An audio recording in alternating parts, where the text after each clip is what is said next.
Greetings everyone. Today I want to talk about the story evolving around Darkshire and Duskwood. The story starts with Commander Althea Ebenlock, leader of the Night Watch in Darkshire. Among the many problems Darkshire is fighting with, there are the direwolves, vicious creatures that endanger the safety of her people. She assigns you with the task of killing them, warning you that these creatures are nothing like the wolves you know from Elwyn. They are twice as big and by far more dangerous, but nonetheless you head into the forest to kill them. Returning to Commander Althea after a successful hunt, she has news about people reporting activity at Beggar's Haunt near Deadwind Pass. The number of the Night Watch is small, but she is not willing to take chances on whatever happening up there might harm the people of Darkshire. As you are the first to report since she heard of it, she asks you to check it out and make sure that whatever is there is human. The building looks abandoned and broken, but stepping closer you find an old man who inhabited the tower. His name is Abercrombie the Hermit. He seems friendly and no threat comes from him whatsoever. He asks for your help, sending you to Madame Aoife in Darkshire to get some supplies, ghost hair threads to be most exact, claiming that he would not make the trip for that he is too old and fragile.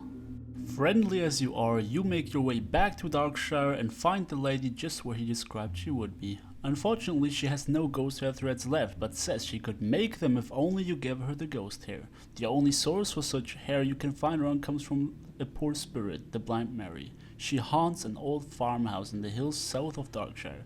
Madame Aoife provides a spectral comm, saying all you have to do is ask Blind Mary to comb her hair. She also says that the threat comes not from the ghosts, but from the creatures that now lurk near the house. Arriving at your destination, you find dead bodies either walking or laying on the ground. The undead have haunted the house and you slay them to reach and talk to Blind Mary.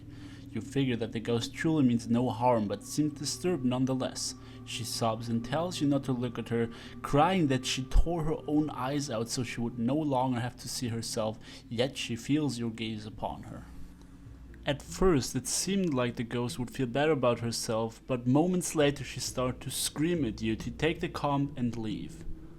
As there is nothing you can do to help the ghost, you take the spectral comm and bring it back to Madame Aoife. Thankful for your work and the amount of hair you brought, she offers you a few silver coins to make up for the work, as also the threads that you seek for to get for the hermit. It has 1,000 uses, she starts to explain, from binding evil spirits to sewing life into inanimate objects. Wondering what an old man would need ghost hair threads for, you question Abercrombie, who then tells you that he needs to string the ghost hair along his door and his windows to keep out unwanted spirits.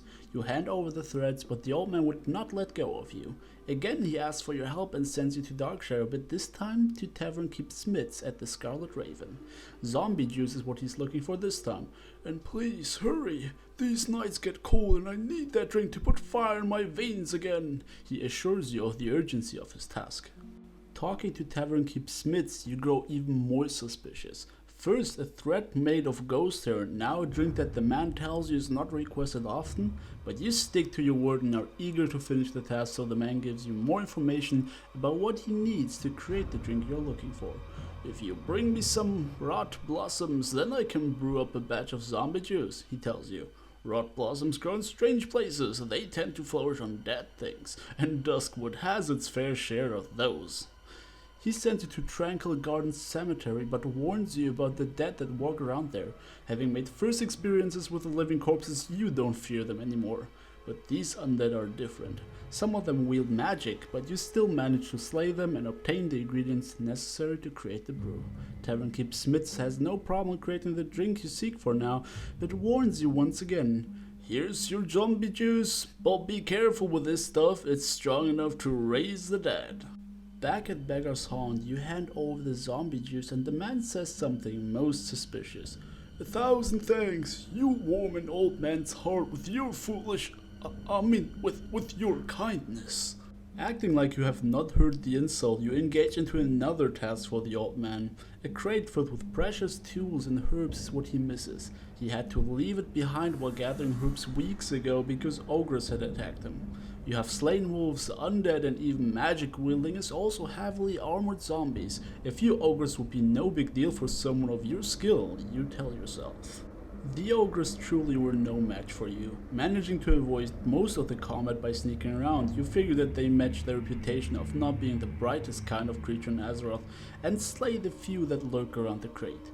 ogre blood painting the dark soul, you take the box with you and hope that this is the last task the man would give you. Meeting with Abercrombie again, you can tell that he's becoming more impatient. Whatever he is planning to do with the supplies you brought to him, he was eager to finish it. The mood changes quickly when you hand over the crate and he seems very thankful, but still has another task for you. He tells you that this area is truly dangerous and wants to build a sort of scarecrow so that the ghouls would not eat him alive and stay away.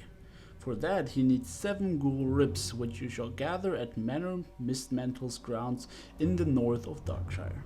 The slain bodies of the undead laying before you, you pull the ribs out to bring them to the old man. Before returning to Abercrombie, however, you take a look inside the house, finding it abandoned and only filled with bones and the disgusting smell of rotten bodies. Whoever lived here either fell prey to the undead or managed to escape just in time. You find the old man behaving weirder and weirder with every task you fulfill. Lastly, the words he speaks to you are, "Take this note to Ello Ebenlog, the mayor of Darkshire.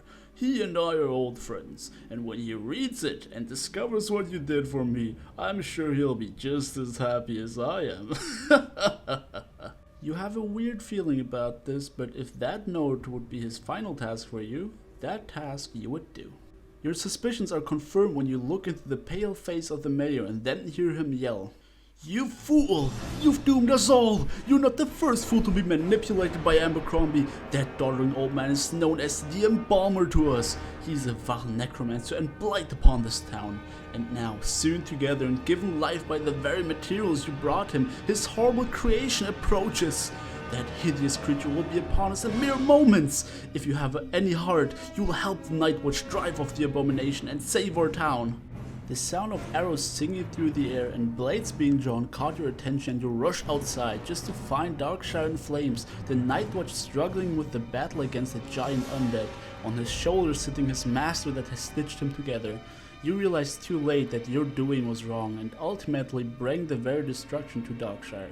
Your weapons drawn, you charge towards the creature and assist defeating it, its lifeless body crushing his master underneath it.